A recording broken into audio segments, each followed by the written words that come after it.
Good day, everyone. Hopefully you can all hear me and see me. I am happy to be with all of you today. My name is Jonathan Phillips.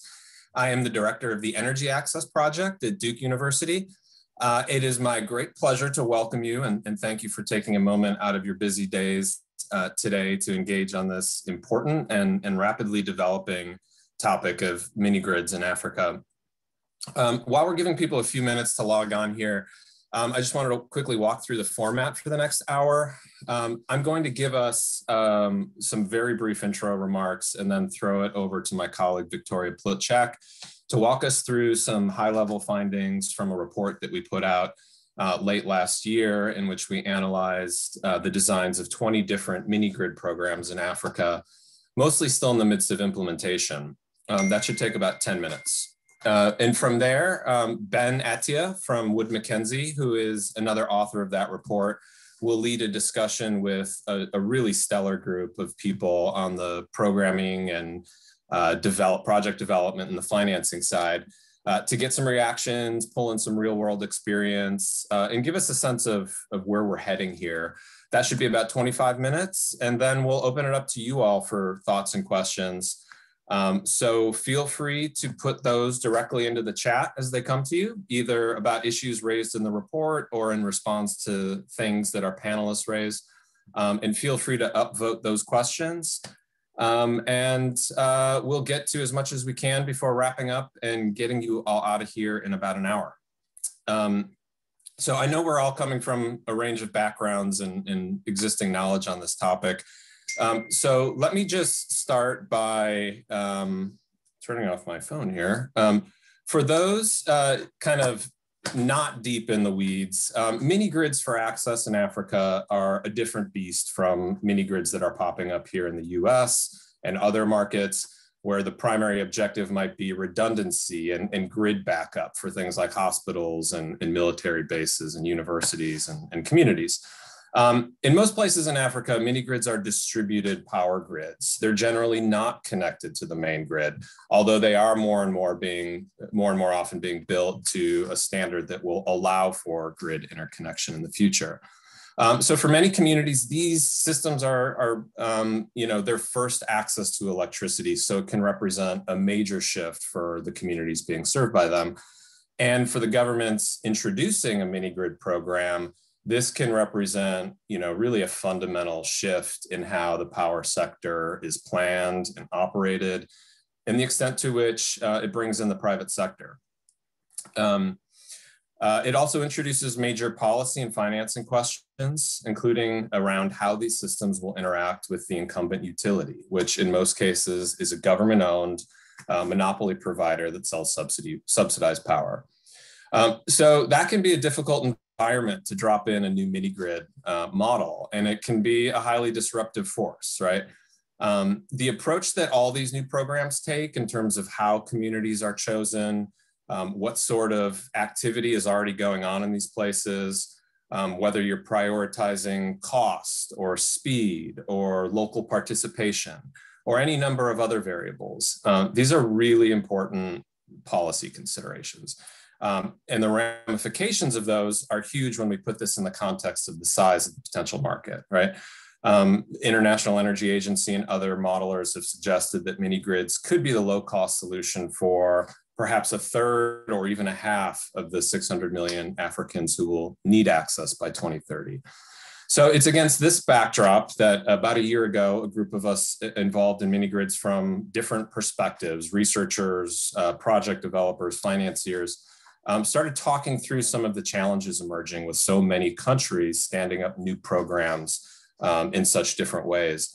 And while I think we may have fallen short in our original goal, which was really to clearly state what's working and what's not working in results-based financing and auction programs, which we'll talk more about. I think it's probably too early to make those types of pronouncements generally. But I do think we learned quite a bit about what programs are doing and why, and where some key bottlenecks and challenges are emerging.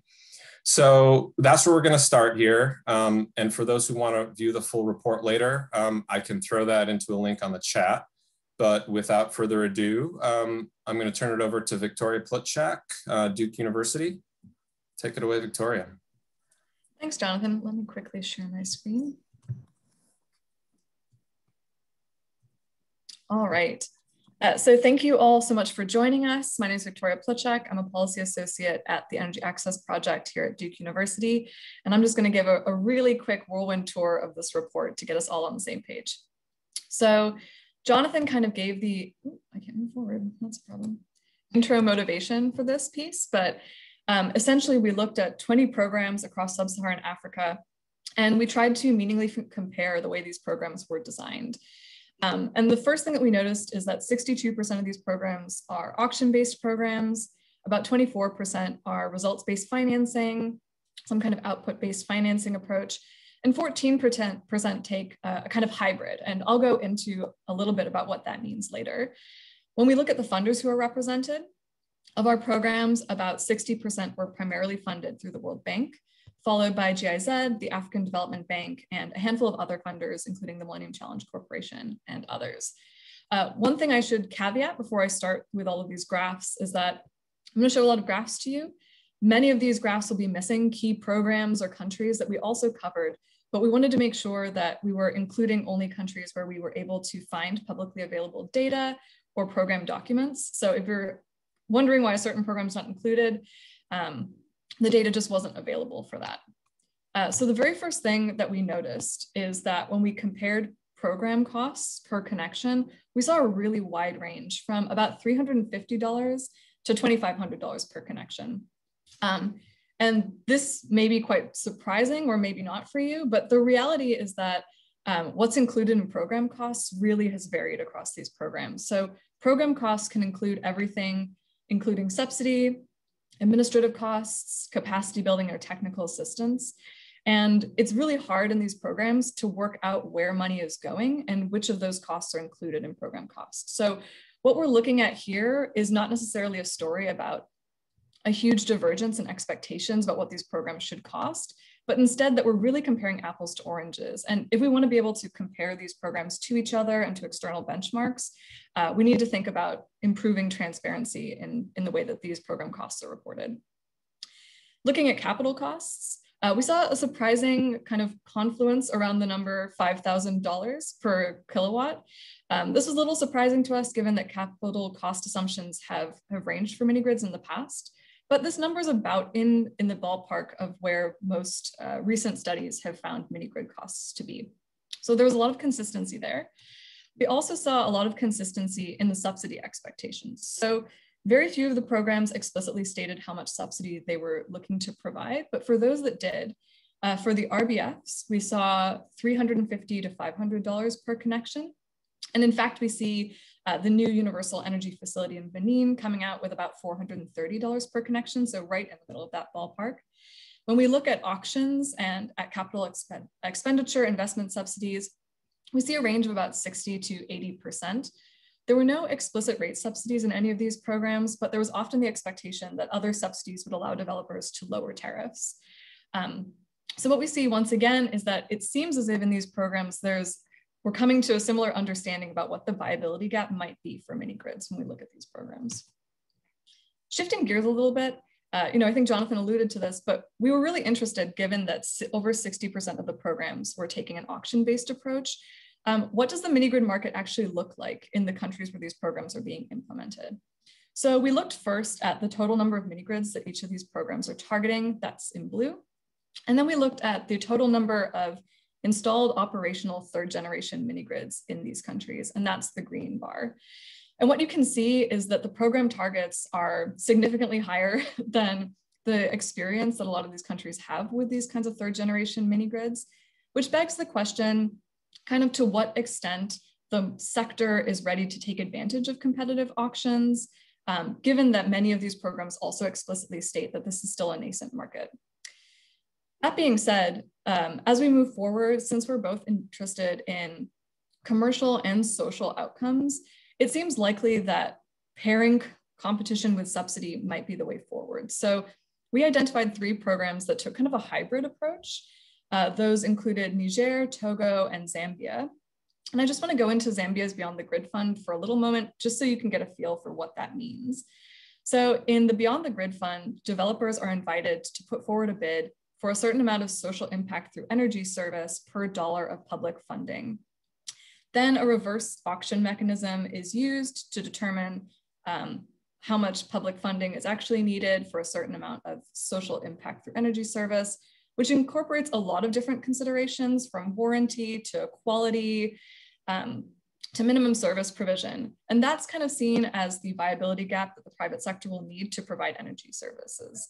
The Beyond the Grid Fund has moved a little bit further along on its solar home system side than on its mini grid side, but it's hit a lot of its targets and is scaling up in its current model in Liberia, Burkina Faso, and Mozambique. So worth keeping an eye on that one.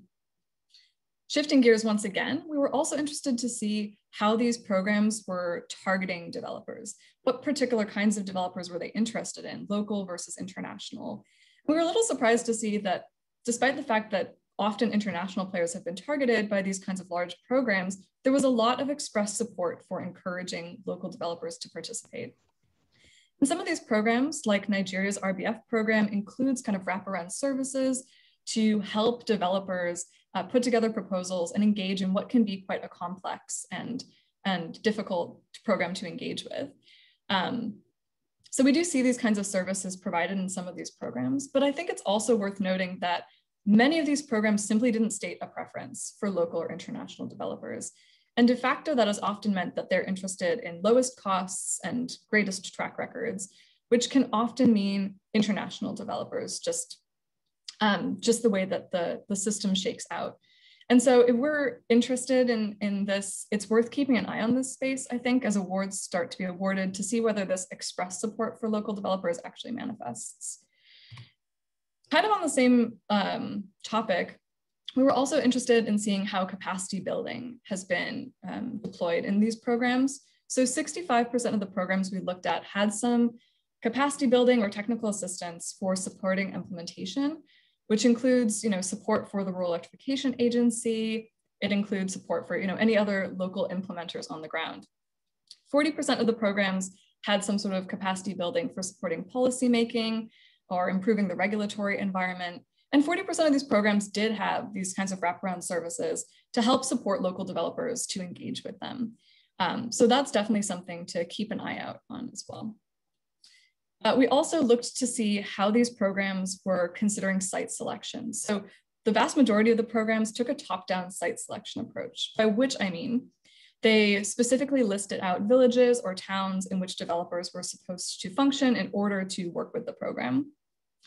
A number of programs also took down a top-down concession approach, where they listed specific regions or areas that were relevant for the program. And a handful had this kind of bottom-up developer-led approach, where developers were essentially able to put up stakes wherever they wanted and still participate in the program. And you can see in this arrow on the top that as we move from left to right, there's obviously increasing flexibility for developers and where they want to site their grids. And looking at this little bottom arrow, we can see, though, moving from right to left, that more site-specific top-down approaches allow greater targeting of last-mile communities, but also of productive uses or specific sectors that the government's interested in. And as we take a step back, we can see that a top-down approach is overwhelmingly favored by these programs, and it does offer less flexibility, but it may be offering greater security, especially as developers may feel that they have a greater handle on whether the grid is likely to reach them in the next 5 years, if they're working in villages or in areas that the government specifically expects to be last-mile communities. So my final point before I turn it over to Ben and the panelists is this point around consumer pricing. So even as mini-grid costs decrease and reach cost parity with the grid, the reality is that mini-grid tariffs are likely to be higher than typically heavily subsidized national grid tariffs. And so we wanted to know, are cost-reflective tariffs regulatorily feasible in all of these countries? And so we found that in about 78% of the countries represented here, mini-grid tariffs are allowed to be set higher than the national grid tariff. And we found that in about the same number, regulations allow for developers to argue for cost-reflective tariffs. But there's kind of two final points I want to leave us on. First is that just because regulations allow for developers to argue for cost-reflective tariffs does not mean that a regulator is likely to approve a cost-reflective tariff. And the final thing to note is just because a regulator approves a cost-reflective tariff does not necessarily mean that last mile communities who are being targeted by rural mini-grids are able to pay a cost-reflective tariff.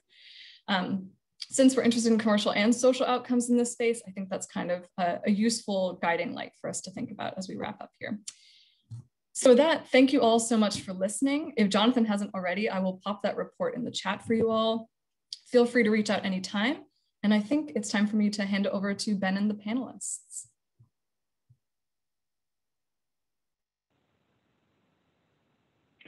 Thanks, Victoria. Thanks, Jonathan. I'll just ask all of our panelists to turn their cameras on.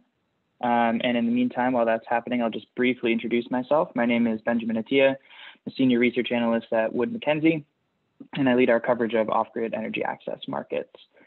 I'll just allow each of our panelists to maybe go around real quick, just do a quick one-sentence intro, and then we'll dive right in.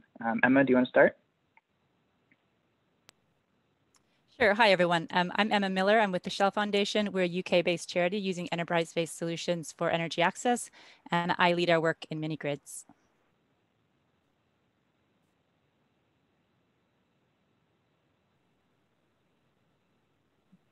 Gabriel.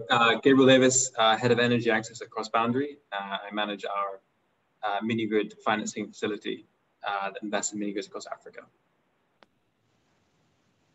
I can go next. Hi, everyone. I'm Tatia Lemondzhava. I'm an energy specialist with the World Bank's global facility on mini-grids.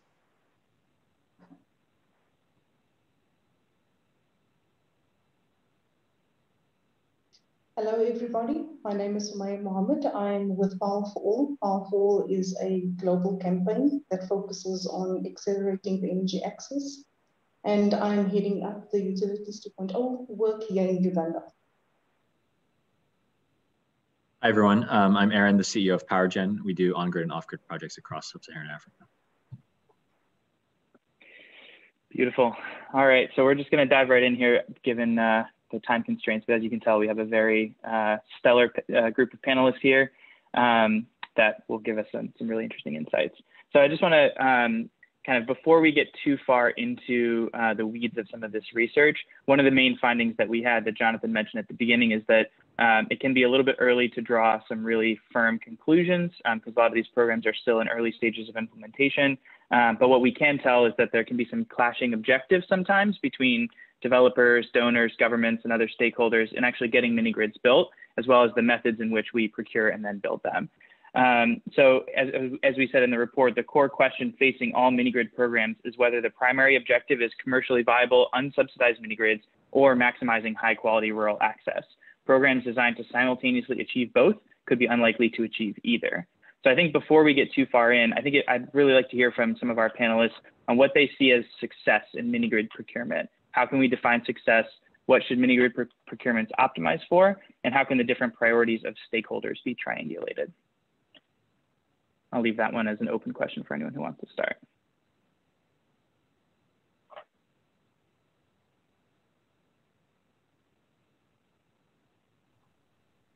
I can start. I'll share some thoughts from our side and our experience. We've been fortunate enough to work with a number of different donor programs, and a lot of work has gone into those programs, and we're really grateful for that. We, just as an update for where we are today, we have about 15,000 customers that we serve with 24/7 power through mini-grids across 5 countries. I think the programs that have been the most successful have involved a few common elements. So one is speed, the second is scale, and then the third is the structure of the program, which gets into a lot of details. But on speed and scale, I think those are two keys. We have faced some programs that have long delays. We've worked with some programs over 4 years before first application to actual disbursement and construction. And that has effect to the community engagement we do, the reputation we have with communities, procurement, project planning, staffing, and a lot of different operational impacts. And the second is scale, which I think is quite well known that the sector needs scale in order to ultimately be commercially viable.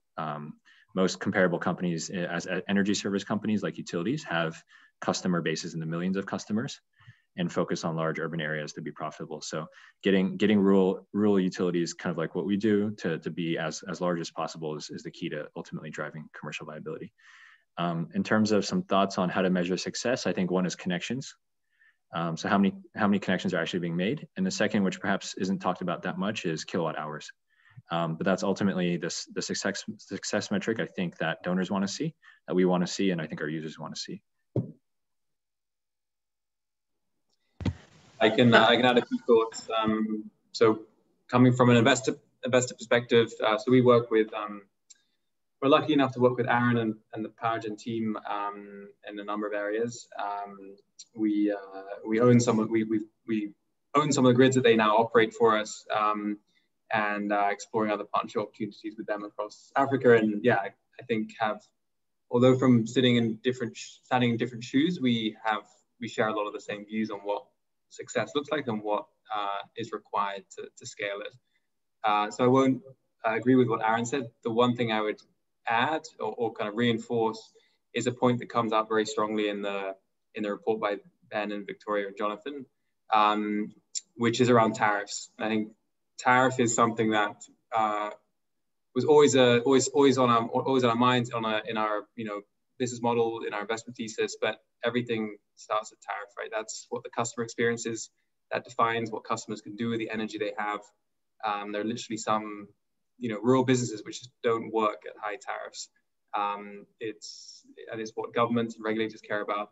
And ultimately, it's one of the biggest issues for us as an investor around bankability, because tariffs that we can't have confidence in that are going to be fixed or have transparent, clear mechanism for evolving over time makes it very hard for us to invest the kind of capital we have, which is long-term infrastructure capital. So I think the 2 points I would add to or reinforce to what Aaron said is, you need a tariff. The tariff needs to be very clearly set, and it needs to work for governments, it needs to work for rural businesses, and that needs to be matched, as is kind of highlighted in the report. It needs to be matched with the right level of subsidy that makes that tariff profitable. So I think that's the way those two interact, I think, is getting a lot of focus right now, because I think that's one of the keys to unlocking us as an investor. And if I can just chime in here as well, Benjamin, I'm not sure how much time you have allocated for the question, but I just wanted to echo what Aaron and Gabriel said. I completely agree with both of their points. From the bank's perspective, from a development institution's perspective, what we try to do is really try to promote as much of a focus as possible on the economic impacts on the ground, and on the actual, not just the connections made, but the transformative impact that mini grid might have in the community. And we ourselves are quite guilty of that as a development institution. A lot of our lending is focused on disbursements and on potentially just the X number of connections made. And that doesn't necessarily translate into sustainability or that electricity allowing people to have more income generating uses for it if they don't have the access to appliances or the financing that they need or something else. So most of the focus on our newest programs, on our newer programs, specifically on mini grids and off-grid systems, is really on understanding what the impact will be in the medium and long term, and how we can amplify that with additional support to the sector and to the government to deliver appliances, to deliver training, whatever else is needed to actually achieve that transformational impact on the ground. So that to me would be success basically of a program like that. Thanks, Tatia. Any other thoughts, Emma, Sumaya? I mean, for me, it's also around the time frame of this program, how long it will last, because what we see time and time again is if a program has a 3-4 year end date, right about when connections are coming on board, often it's ending, and then it needs to be refunded, redesigned, and re-kicked off. And I just don't see the mini grid sector evolving with this start-stop mechanism. So how could we as donors start thinking, and I know it's not easy, but 10-20 year timeframes, so that investors know these programs will be here and will be working over the long term. Just a final point from me. I would say, we need to also just look at capacity. This comes to the point, that the previous speakers mentioned, speed. So if these changes are being administered, especially in RBF, and RBF is supposed to, be a very simple mechanism.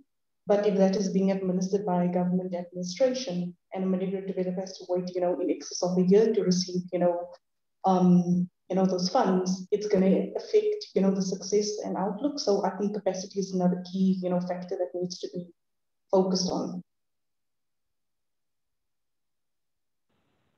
Yeah, absolutely. Well, I think it's clear that, there's certainly a triangulation of those objectives and of sort of an optimization that needs to happen among all of the stakeholders in a mini-grid procurement. And auctions can be a good way or a good mechanism to optimize or solve for a particular outcome, but maybe can be difficult to solve for multiple outcomes. However, as Victoria mentioned, we've seen that 62% of the programs that are currently implemented across Africa use an auction mechanism, and we've seen at least 8 African countries release tenders for mini-grids in the last 2 years. So maybe start with Gabriel and Aaron on this one, just as from an investor and developer point of view. I'd love to hear how you guys take some of these auction-based programs that are currently in existence. What are you looking for, and how might you see commercial success from an investor and developer perspective in those programs?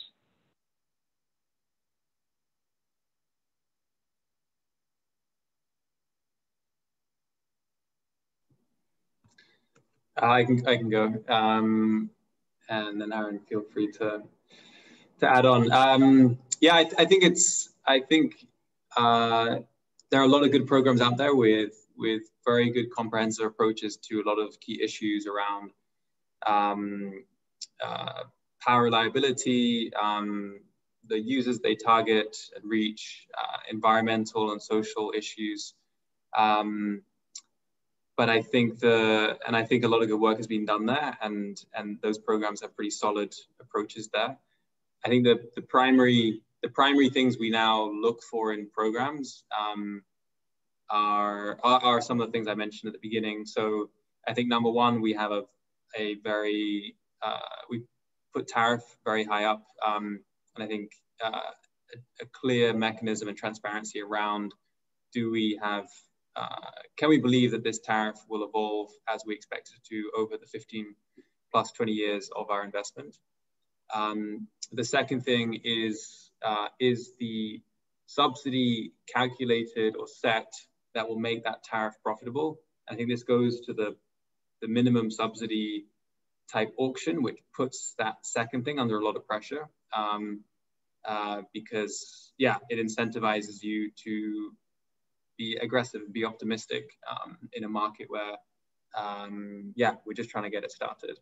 And then the third one is something that Emma mentioned, and I think is what lies behind the fact that you see, these connection numbers are not where the program's expecting to be, which is yeah, an approval process in a tender, which gives us confidence a tender will be awarded and contracted within 12 months of launch.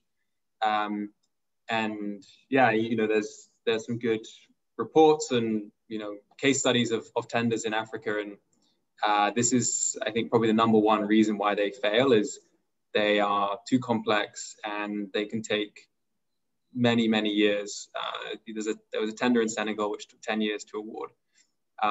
So the first two I think are fairly straightforward. I think the third one is requires maybe a more radical approach to how tenders are designed, to make sure they are being awarded and contracted within a year or so. Yeah, from our side, would agree with the tariff subsidy relationship. I think we as a sector all, of course, want the cheapest possible power that's realistic. Consumers want that, politicians want that. At the same time, we all want less subsidies. So finding that balance and that trade-off is really important, and making sure that economics and the tariffs are modeled right through the tender design is really important to us. The second, I would say, is scale. So does the program have sufficient scale to be worthwhile? And that is in some ways tied to how streamlined the application is and the program is. The more streamlined it is, the easier it is for us to do smaller scale, because the transaction costs are a lot lower. If it's a highly complex bureaucratic type tender that's going to involve many years, as Gabriel's alluding to, then it has to have a big enough scale to pay off a $20 million type investment, if not more. We have engaged in programs that have taken a long time. We've worked on one where we submitted 1,000 pages hard copy physically, and that took months and months of our team's time, and that's worth it if it has a scale involved in it. But if it doesn't, then it ends up being too high of cost for the developer, which hurts the ultimate commercial viability of the project. Yeah, I just does anyone else go ahead. Yeah, so I just want to quickly add one very good case study on this is in Mali, which actually has one of the largest private sector one of the largest sectors where mini grids are providing power to, I think, just over 500,000 people. And they had two programs. One was a tender, one was a more of a kind of bottom-up, just fixed subsidy approach. And the World Bank ran the program and eventually abandoned the tender approach because it was too complex and it was taking too long. So I don't think there's nothing about tenders per se, which means it has to be true, right? There's tenders all over the world, which are run very successfully, but I think it's in this sector and in these markets, they can be very complex, and you have these very onerous submission requirements, as Aaron suggested, and ultimately it means they just don't get off the ground. Yeah, just to chime in there really quickly too, something that we wrote about in the report is the inappropriate application of competition, right? So if you're placing competition in a market that needs subsidy, you're looking for competition on the supply side that simply doesn't exist, right? Which means that you won't get a market clearing price if the auction is even designed to optimize price. And when it's designed to optimize some other things, it can be even more complex or even less close to sort of optimization in that point. So I do want to just change tack a little bit here, but on a similar note, just open it up to the broader panel just for some commentary on the subsidization of CapEx versus end user tariffs that Aaron was alluding to there, and where we see some subsidy design, what you guys would like to see in subsidy design in future programs. I can kick this one off because I think tariffs is so incredibly important, and we have to figure out tariffs, and I think we have to do it this year. But that means ensuring that tariff levels do not make it too difficult for investors to come in. If they're too low, we will have to 100% subsidize them because the investors simply won't get it across their investment committee. But it also needs to not drive away governments. We have to make more of an effort to bring governments with us. This has to be politically acceptable for them. And the interesting thing is when you really think about it, the key thing that can do that for everyone is the subsidy level. So what is that subsidy level? And I think sometimes it's a little bit scary to model that out because it's a lot of money, but I think we need to face what's needed and then put kind of our work together to go out and find that funding. I think someone once mentioned it's about the cost of a World Cup to be able to get enough subsidy for the sector. So let's figure out what that amount is and let's do it, because as long as we continue working where it's not working for the governments or it's not working for investors, I just don't think we'll get there until it works for everyone, and especially for the customers.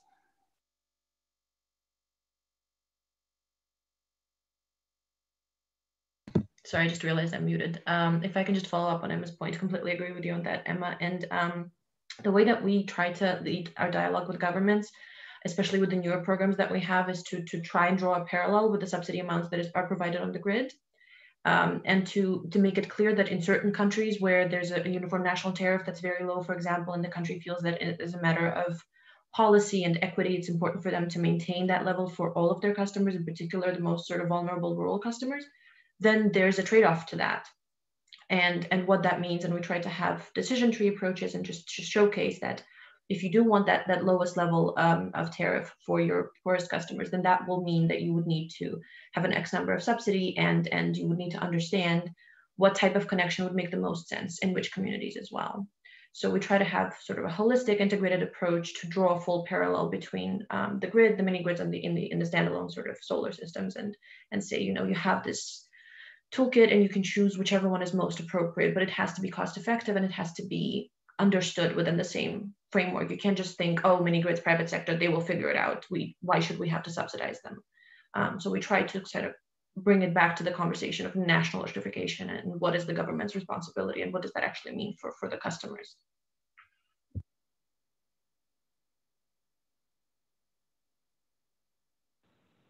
Sumaya, I'd be interested to hear your perspective on how the utility mini-grid relationship in regard to tariffs has gone with the Utilities 2.0 project in Uganda that you're working on.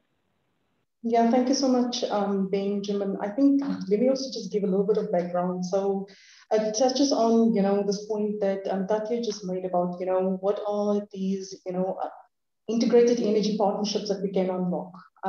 We know, a lot of the utilities are publicly owned. And what we are trying to test in the Utilities 2.0 project is really to unlock, what is that partnership that can be created between a utility and allow, the mini grid to, perhaps be implemented in different applications.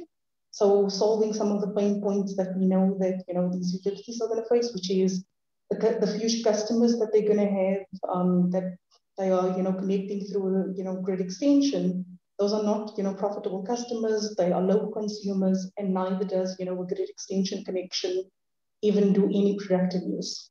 But the mini grid developer is very good at, value stacking services. So they can bring in, services such as street lighting, or find, other services that, can make a little bit more money other than, just charging for electricity, such as, a water purification plant, or, providing a milling service that is needed in the community. And, through, these kind of innovative models, you can kind of also just try to embed a cross-subsidization mechanism.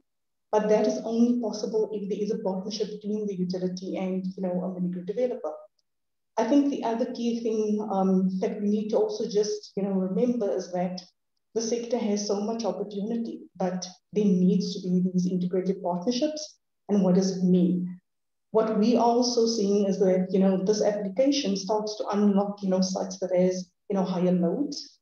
And once a mini grid developer has access to, higher loads, it starts to speak about, commercial viability. And we also start to see that, subsidies that can be tapped into can also, just be a little bit more efficiently spent, and it will reduce, the need for subsidy, through this partnership. So these are just, some of the high, learning points that we are, looking at through this integrated energy approach. I'll stop there unless there's another follow-up question.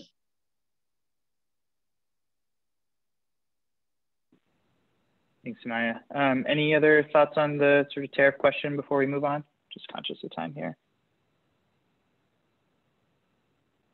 Gone. Okay, I want to change tack a little bit. Tatia, I'm going to start with you on this one. So one of the findings was that we see pretty strong consistency in overall CapEx and subsidy levels that are assumed in the programs across Africa, but a pretty wide variety of sort of program costs per planned connections.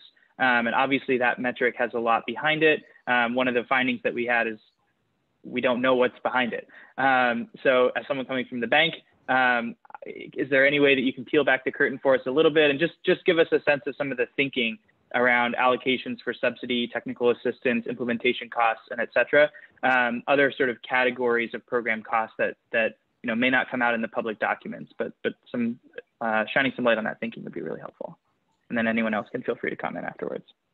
Sure. Thanks, Benjamin. That's a very good question, and a very pertinent one, because as Victoria pointed out, it's really not very transparent how that actually happens behind the scenes and what that means.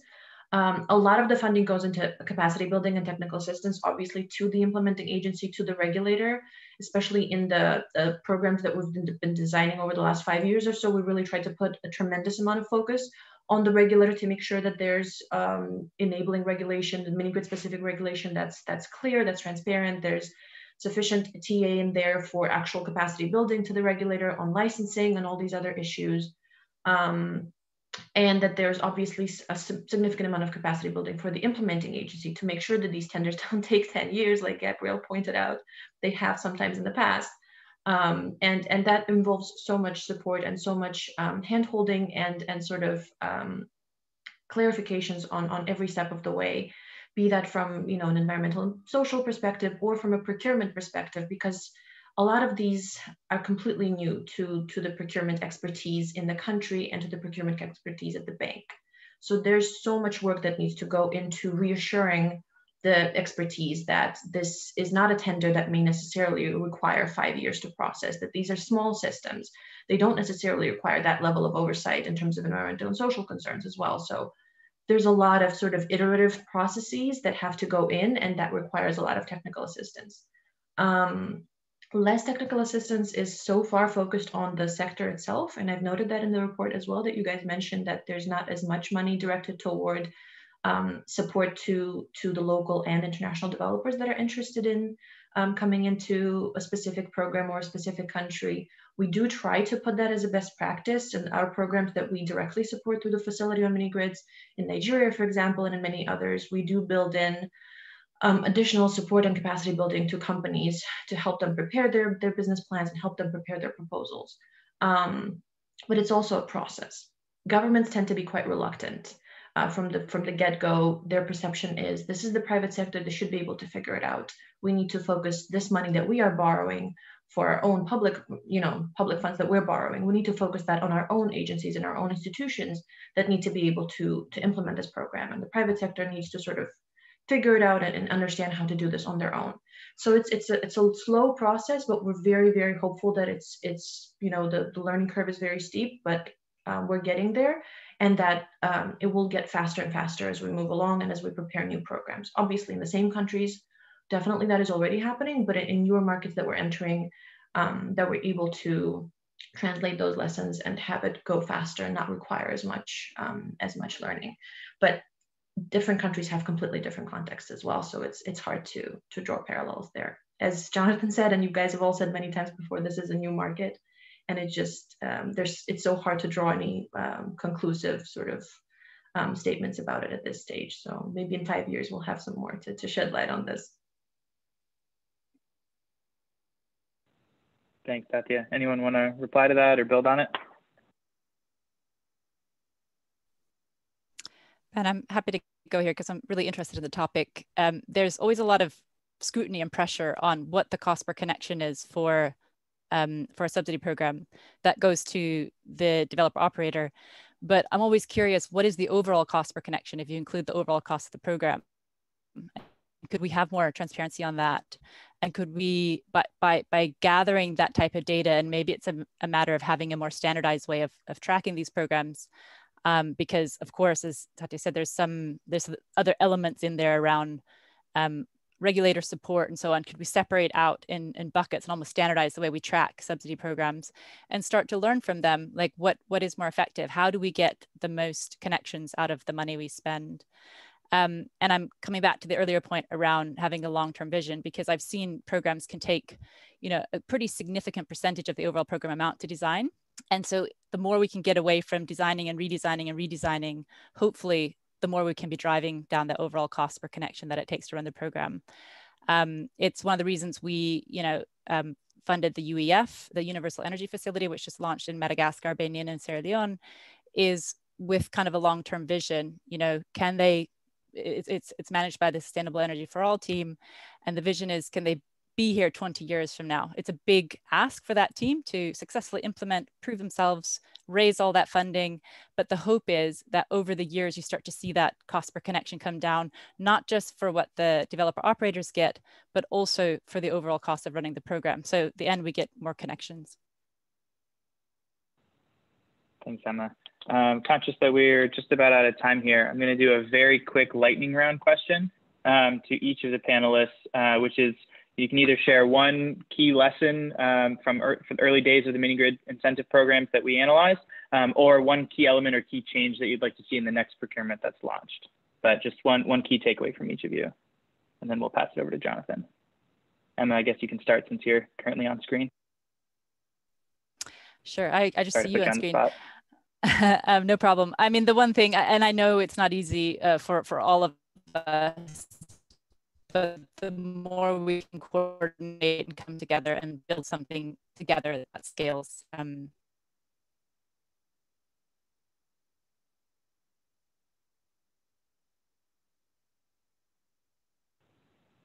Great. I think we lost Emma for a second there, but I think we got most of that. Aaron?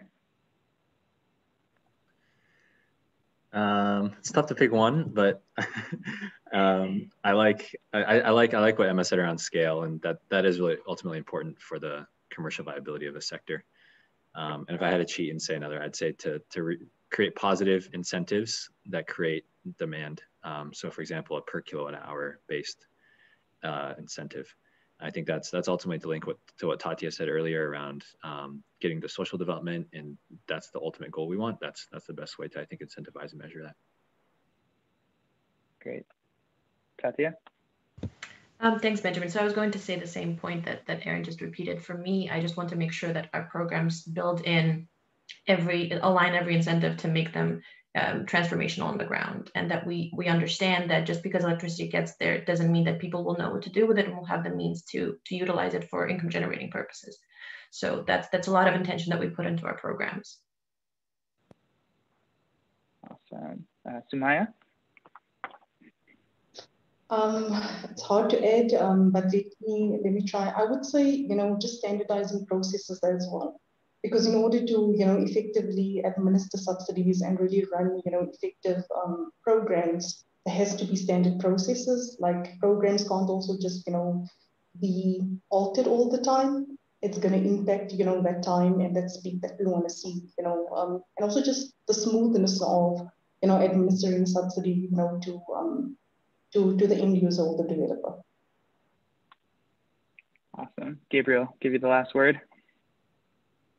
My favorite point. It's like asking a parent who their favorite child is. I mean, my takeaway is, I think you're underselling the report in saying that you can't draw strong conclusions from it yet. I think you can. And that's one of the takeaways from the early days of being in the sector is, so these findings that you have, you can go back in history and you can go look at recent programs, and we know where they work and we know when they don't work. And I think you've heard a lot of people who've been in the sector for a while kind of reiterate them. But why I was excited about this report is because it puts data to things that anecdotally and from experience, I think people have. My takeaway is we actually can draw strong conclusions and we do know what works. Awesome. Thank you to all of our panelists. We're going to turn to audience Q&A now. Jonathan's going to lead that, so we'll still get to hear from them for another 15 minutes or so. But thank you for all these insights. I wish we could unpack them all. I'm sure we could talk about this for hours, but appreciate you guys being quick and prompt and building on one another's points. Jonathan, I'll hand it back to you. Great. Yeah, we've got a lively chat bar. This is not going to be the easiest to curate, but I'll give it a shot. So Jose has a lot of likes here. His question is really about countries' willingness to subsidize the cost of mini grid power to close the viability gap to last mile residents. And maybe I'll add a wrinkle here, because I think it brings in the question of like, do governments have a clear view or agree with analysis that's been done on what grid subsidies actually are, so that you can sort of have a comparison and a conversation with governments on how to support subsidies to mini grids? I think that's maybe, Tatia, I'll throw that one to you first, but others. And then, and then the second part of that one is options to spark development. What options are feasible besides subsidies? You guys are all, very private sector folks and probably don't love the word subsidy, but, tell us about how import tariff, waivers can only get you so far. Can costs come down further? What are the other levers there besides subsidies? So thanks so much, Jonathan. That's a really, really important question and a good one. To clearly answer your direct question, no, we don't often have data from governments on the exact subsidy amounts they pay to the utility, that they provide to the utility. That's obviously very sensitive data that governments are not always forthcoming and happy to share with us. We do have anecdotal and reference data that we generally use. However, it's not a very difficult argument to make with governments as long as you put it all together, to be honest. As long as you just clarify that we assume that you provide an X number of subsidy to your utility company. If you were to extend the grid to all the areas in which you are hoping to get it, especially, we always try to go back to the time frame in which whatever it is that the government wants to achieve is doable, how much that would actually cost and how much that would cost in subsidy. Here's how much that would cost to do with mini grids or standalone solar, and here's the level of connection that would provide, and here's the likely electricity demand that you will have in that area, and the many other questions that we have to talk through with the government. But it's been getting easier and easier to have this conversation, frankly. Governments are coming to us asking for mini grids because they fully understand that they have 2030 around the corner. They have made a lot of commitments to their own people, and they are prepared to talk about subsidies, and they're prepared to talk about creating a market and creating an environment for private developers to come in, or to look at different modalities in which they can implement this. So it's becoming an easier conversation with many countries, but it is a process. You have to sit down and you have to talk it through, and you have to be very specifically data reliant. You have to use data in every single argument that you make, that if this is what you want to do, then each connection will cost you $2,500. Do you really think that that person for whom you paid that much will be able to actually pay for that electricity and do something economically impactful for themselves with that money? That's sort of the argument that we have to keep going with. In terms of Jose's other part of the question, what other incentives can be done? Rural electrification is expensive. So subsidies will be necessary, whether it be through the grid or through any other means. And that's the argument that we have to keep bringing back, that you can't expect private sector to do something that you yourselves cannot get done without any subsidies. It's just not, it has to be a question of what you want for your people and economic transformation and job creation, not a question of if it's a private sector doing it, therefore there cannot be any subsidies. It's not like the United States or any other developed nation was electrified without subsidies. So it has to be brought back to the question of equity and fairness and realistic timelines and then these types of arguments. But I don't think it's a good conversation to have to say, what else can we do apart from subsidies? It has to be acknowledged that subsidies are an important and necessary part of this conversation, and they will have to be for the foreseeable future. Can I just add quickly to Tatia's comments? Just because there is one very good case study where we do have an answer to you can find an answer to those questions. I agree, generally the data isn't there. But yeah, the question is, do governments, do they see the role of subsidy in, rural electrification? Do they see the role of mini grids? If you go in Kenya, the biggest mini grid operator in the country is Kenya Power, the government utility. They have 20 megawatts of mini, and they charge the same tariff as they do on the main grid, 20 cents or so. And the difference between the cost of the energy is subsidized through a cross subsidy that shows up on, I live in Kenya, you can see it on my bill, basically through a cross subsidy which is passed on to the urban consumer. So I think the big change, which I think Tatia was also kind of alluding to, is I think the fact that this would apply to private companies. I think that's because being a private mini grid developer is a very different question in Kenya. But the question of will they subsidize least cost, rural electrification? Yes. Will they use mini grids? Yes. Will they extend that to the private sector? That's probably that's a tougher question, but it does seem to be changing, as Tatia says.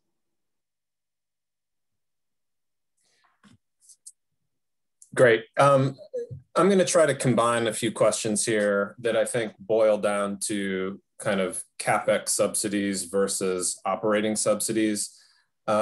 Someone has introduced the idea of can feed-in tariffs be workable here? Or how about ongoing subsidies throughout the life of the project where, a regulator might determine, here's the cost of service and here's the tariff level we want to reach. And then maybe on an annual basis, we'll provide a viability gap subsidy. And then I guess on the CapEx side, I could see a lot of issues here, right? Maybe, or I should say on the operating subsidy side, fear of kind of the subsidy that never goes away was one question. Do governments possibly have that fear in going down that road? And does an operating subsidy introduce a new level of uncertainty for developers who have to then calculate that return over 10 years rather than year one? Who wants to jump in on sort of this CapEx versus, because the status quo has mostly been about a CapEx subsidy. Is there appetite for more of an operating subsidy approach? So I can go again if you want, Jonathan. Quickly, I don't. It looks like you took off your mute, and then we'll go to Emma, and then anyone else who wants to jump in on that. Oh, please go ahead, Emma, first, and I'll follow. Oh no, please go. Okay, we're all too polite. So yes, Jonathan, like you pointed out, operating subsidies can be a hugely sensitive topic with governments. Generally for government designed programs and programs that are funded by the bank, we try to steer away from operating subsidies on the private sector side because it can be just a very, very sensitive topic. And obviously the concern is about creating the wrong incentives and sustainability and all these other questions. The programs that we try to focus on CapEx subsidies and trying to help the government identify the sites that they really think the economics would make sense, right? And also additionally design programs that would further strengthen the demand in those communities.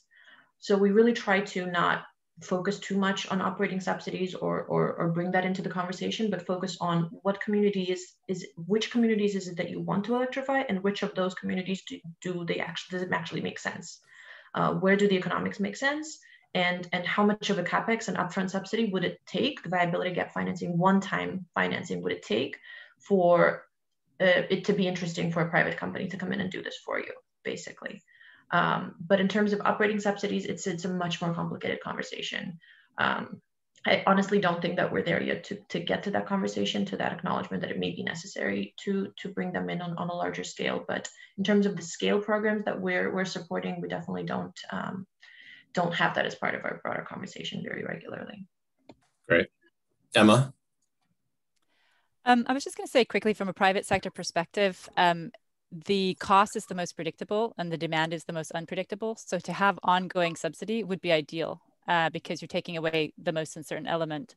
The challenge is, and we've spent quite a bit of time discussing this with the private sector, is there trust that the program will be there 5 years from now or 6 years from now? So if I'm a commercial investor and I'm investing in a 15-year asset, am I certain those ongoing subsidies will be there?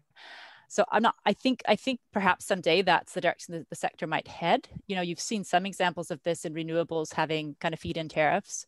But I think the sector needs to be really mature. And so we're kind of advocating getting more connections, getting more data, perhaps getting more advocacy, to Tatia's point, to have governments kind of more understand that perhaps over the long term, these subsidies might even be less if we're able to spread them over the years and hopefully move in that direction. But start simple, I would say, and then build in complexity later. Okay. Aaron? Yeah, I think this is a really interesting topic, and agreed that operating subsidies have a lot of challenges over the lifetime. I wonder if there's a hybrid, and this is a bit of an idea that I've been chewing on, but I wonder if there's a hybrid solution that could work here. Today, most programs in the sector are around, let's say, 50% CapEx subsidies paid up front. And that's simple, easy, and you don't have to have a long program life. That has benefits. Going back to one of the earlier points, if you get around an 80% subsidy, you can get much, much more affordable tariffs, which is a win for everybody, and also for the long-term viability of these projects, so that they're around for 20 years. Now, 80% subsidy sounds scary. It's not great. It's not super commercial. It's a lot of money. But perhaps there's a way to do this where you keep the same amount of upfront subsidy, so you don't have the feeling the private sector is running away with a chunk of subsidy, and you actually take the rest and you defer it over a short period of time, let's say 3 years, on a kilowatt hour based performance metric. So it's based on performance, and that incentivizes the private sector. So that maintains both the benefit of speed, simplicity of the upfront CapEx subsidy, but also creates an incentive to not only drive down tariffs, but also drive demand for the private sector in a way that kind of works around the long-term program design challenges and operating subsidy. Cool, great. We're going to have to leave it there. It pains me to cut off such a rich discussion, but again, please everyone join in giving a virtual round of applause for a really incredible panel. And I think you've given me at least plenty of fodder to think about what the next modernizing energy access, part 3 or whatever we're up to. Lots of good fodder here, I think, around, tariffs we talked a lot about. And then the other one, I think, a little bit about, but sort of building this base and balancing priorities, and how programs and the financing packages that are underpinning them can both meet short-term goals, which seem to be really focused on costs, right? But also keeping an eye to, how do you build, how do you keep your eyes on that big prize of building a healthy, robust sector that can support scale, right, 5 years from now. So I'm sure everyone has different takeaways here, but hopefully we're all a little bit more knowledgeable on this topic than we were an hour ago. I sure am. So please be in touch. I think we're going to have to wrap it there, but our plan is to make this video available online. So if there's anything you missed, please check back. And with that, I think we can close this session. And thanks again to our panel and all of you for joining, and have a great day.